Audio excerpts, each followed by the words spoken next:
Kadang-kadang, kamu mungkin menemukan entry di arsip organisasi SCP yang jauh lebih dari yang terlihat. Seperti yang mungkin sudah kamu ketahui, terkadang penunjukan numerik organisasi SCP dapat merujuk pada entitas, makhluk, objek, lokasi, atau bahkan kombinasi anomali terkait yang semuanya berbagi versi dari nomor yang sama. Begitulah sebagian kasus dengan SCP-4812. Dalam contoh ini, nomor penunjukan 4812 tidak merujuk ke satu item atau entitas tunggal. Sebaliknya, ini lebih merupakan sebutan kolektif istilah umum untuk tiga anomali yang berbeda, terpisah tapi terhubung. Kami memiliki banyak hal untuk dibahas di sini. Jadi, tanpa basa-basi lagi, mari kita cek SCP-4812, lebih dikenal secara kolektif sebagai kemarahan. Kita akan mulai di sebuah gua jauh di dalam ahli di selatan Prancis, di mana kami menemukan identitas pertama yang berbagi penunjukan SCP-4812. Makhluk ini besar dan tanpa bentuknya yang berbeda disebut sebagai SCP-4812-S. Itu memiliki sejumlah pelengkap panjang yang menonjol dari tubuhnya yang tidak berbentuk, masing-masing ditutupi dengan set lengket perekat semacam lem. Selain itu, setiap pelengkap serta bagian tubuh SCP-4812-S lainnya ditutupi oleh rambut halus yang bersifat hidrofobik, artinya itu tidak menyerap air dan sebenarnya secara aktif menolaknya. Sulur-sulur ini memanjang jauh ke dalam dinding gua yang mengelilingi makhluk itu. SCP-4812-S juga memiliki kemampuan laten yang melekat untuk mempengaruhi siapapun yang melihatnya secara visual. Dengan kata lain, lihatlah makhluk ini dengan resikomu sendiri, dan kami tidak bermaksud bahwa melihatnya akan membuatmu gila.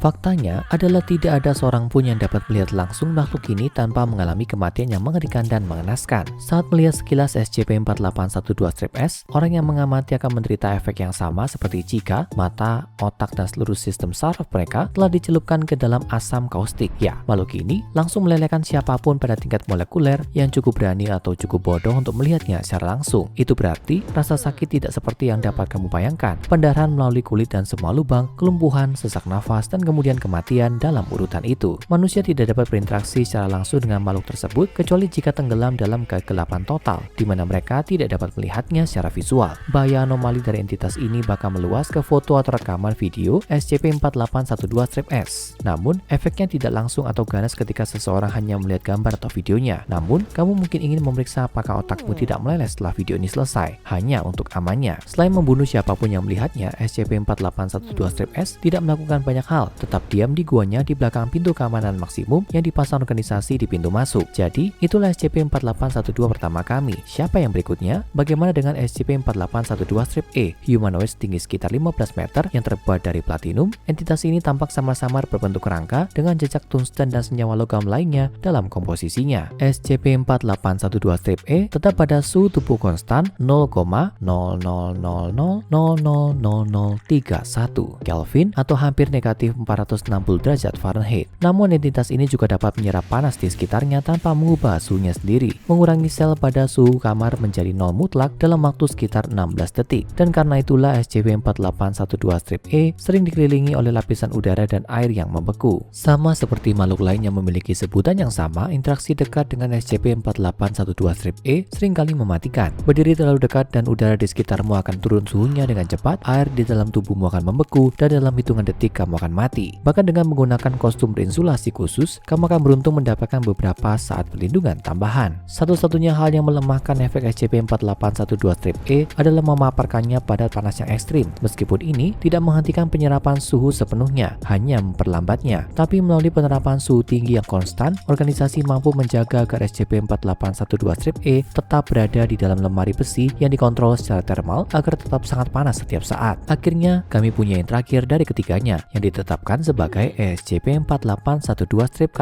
dan kami menyarankan siapapun yang memiliki fobia serangga untuk menoleh ke arah lain sekarang. Makhluk ini adalah serangga bersayap besar hampir seperti persilangan antara kumbang rusa dan kalajengking dalam beberapa ciri fisik yang sama dengan mereka. Meskipun ukurannya mungkin jauh lebih besar, berukuran panjang 180 meter, serangga ini memiliki dua penjepit besar, 4 kaki, 4 sayap yang memanjang dari punggungnya, dan ekor panjang yang tersegmentasi dengan duri runcing di ujungnya. Ya, makhluk menyeramkan ini membutuhkan lebih dari sekedar sebotol Raid untuk menyingkirkannya. Tapi mungkin yang paling aneh dari semuanya adalah wajah SCP-4812-K bukan mata dan mulut serangga yang biasa kamu perkirakan, tapi wajah manusia pria. Sama seperti rekan penghuni guanya, SCP-4812-K cenderung tidak melakukan banyak hal saat ditinggalkan sendirian. Biasanya dapat ditemukan terbang melalui stratosfer atas, hanya benar-benar bergerak ketika mengepakkan sayapnya. Namun, kamu mungkin kesulitan untuk menemukannya karena tubuhnya dilapisi kitin reflektif. Dengan kata lain, kerangka luas serangga membiarkan membiaskan cahaya darinya dan membuatnya hampir tidak terlihat. Sementara organisasi SCP telah melakukan upaya untuk mengamankan dan menahan serangga terbang raksasa ini. Setelah mereka mengetahui keberadaannya, ukuran dan kekuatan makhluk itu telah menghancurkan jet tempur atau drone yang mereka kirimkan setelahnya. Tampaknya tahan terhadap kerusakan dari senjata konvensional dengan apapun yang ditembakkan, hampir sempurna dipantulkan dan diarahkan kembali ke penembak. Yang benar-benar dapat dilakukan organisasi adalah berharap tidak ada orang lain yang melihatnya dan terus mengawasi SCP-4812-K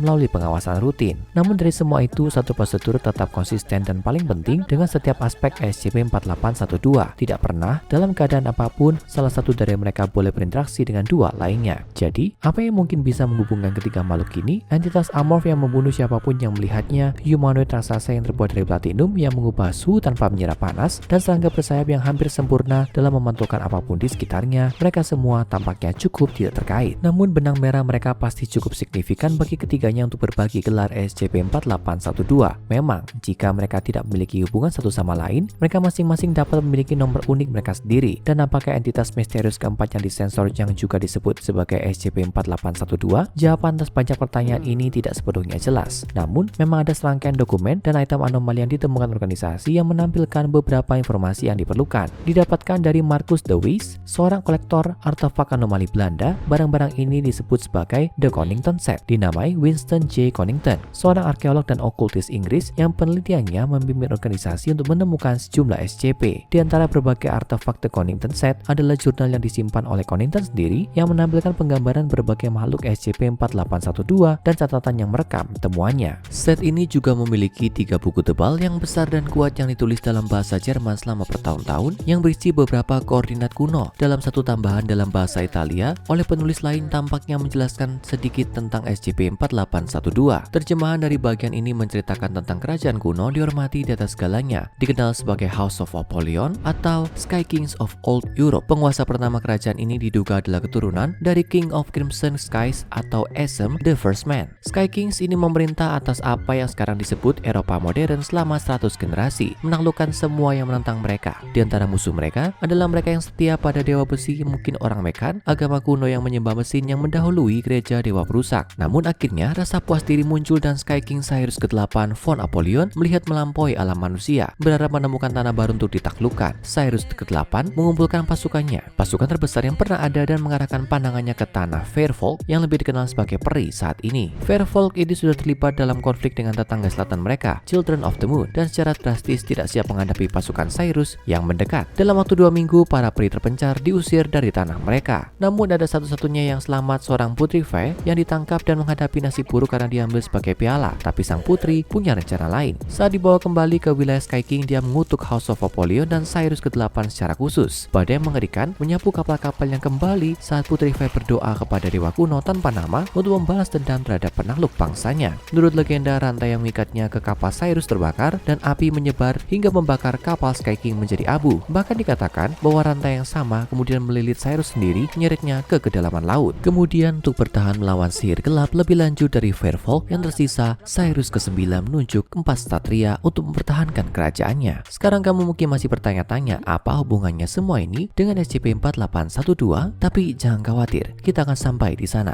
kami janji. Jadi seiring cerita berlanjut, kapal-kapal yang tersisa masih bisa membawa pulang Putri Fae dan dia dibawa ke hadapan pewaris Cyrus ke-9 von Apollyon yang memenjarakannya atas apa yang telah dia lakukan. Sang putri dikirim ke penjara bawah tanah yang disegel jauh di bawah lautan. Penjara ini sangat tersirat untuk menjadi yang pertama dari entitas SCP-4812 yang lebih kita kenal sebagai SCP-4812-S. Namun, penjelasan tentang humanoid platinum pendingin dan serangga terbang reflektif sedikit lebih sulit diuraikan dari jurnal Winston J. Conington. Sementara sebagian besar catatan Conington ditulis dalam sandi, beberapa bagian telah diterjemahkan. Menurutnya, dari penjaranya jauh di bawah bumi, suara putri peri mampu berkomunikasi dengan jiwa 4 ksatria yang melindungi kerajaan Cyrus ke-9. Akibatnya, Sky King terpaksa mengusir mereka dan ini memunculkan apa yang disebut Conington sebagai kata-kata kotor yang luar biasa. Tanpa pertahanan ksatria, beberapa kekuatan yang dikenal sebagai Vinun Vinex, kata-kata kotor pertama mampu mengarahkan tangan dingin ke putri Cyrus satu-satunya lalu membunuhnya. Makhluk yang kehadirannya bisa menguras panas dari seseorang, kedengarannya sangat mirip dengan SCP-4812-E ya. Sebagai pembalasan atas kematian putrinya, Cyrus menghunus tombak kuno yang disebut Godless Lance dan menyerang makhluk itu, melemparkannya ke inti cair bumi dan menundukkannya. SCP-4812-E SCP dengan panas yang hebat di bawahnya. Bagian lain menjelaskan The King of Many Faces, Lamenelan, makhluk yang kita kenal sebagai SCP-4812-K. Temuan Connington menggambarkan pembantaian entitas ini terhadap Daeva, kerajaan tetangga. Serangga besar muncul dari ruang di luar angkasa dan akan menangkis dengan sempurna setiap serangan yang dilakukan terhadapnya sebelum mengambil wajah Daeva dan kembali ke langit. Tapi ada satu kata-kata kotor terakhir yang hanya dikenal sebagai Profane Dark. Legenda diakhiri dengan kata-kata kotor ini. Noda hitam gelap muncul dari kuburan Fairfolk, itu membasahi bumi dan meledak dari bawah, mengklaim Sky King dan menyeretnya ke dalam kehampaan tanpa akhir. Saat itu menariknya pergi, Cyrus mengutuk Profane Dark, menyebutnya Yash, musuh besar terakhir manusia. Menyaksikan kerajaannya hancur tanpa perlindungan keempat satrianya, yang bisa diucapkan Sky King hanyalah satu kata yang diulang, kemarahan. Sekarang tonton SCP-1461 Rumah Cacing dan SCP-5000 Mengapa, kompilasi cerita lengkap untuk lebih banyak cerita liar dari alam semesta organisasi SCP.